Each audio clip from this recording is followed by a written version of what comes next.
I am very concerned about where this road is going to take us because the amount of Americans that need antidepressants to just function, or the amount of people who need ADHD medications to function, if this becomes normalized to not hire anyone in any federal position who may deal with something like depression, I know I would be depressed if I worked for the federal government. This is a slippery slope we are on. So as a health economist who studies the pharmaceutical industry, I have been saying for years that one of the greatest economic achievements when it comes to healthcare is the availability of affordable antidepressants and other mental health drugs. And there are a lot of influencers, I think particularly those who are, familiar with the MAHA movement, who are talking about antidepressants and other mental health drugs in a very negative light. Now, as a health economist, I think of health as well as some of the economic or cost-related implications.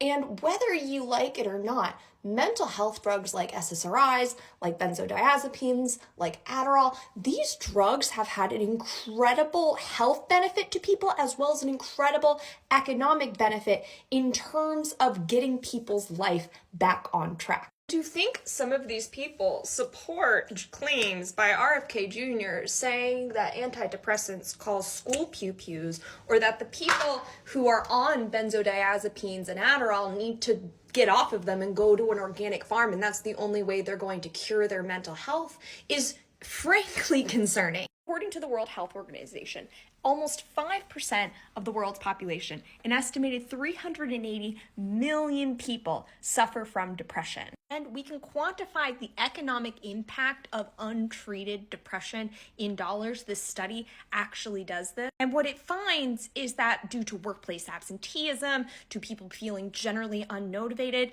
untreated depression costs the US government almost $334 billion.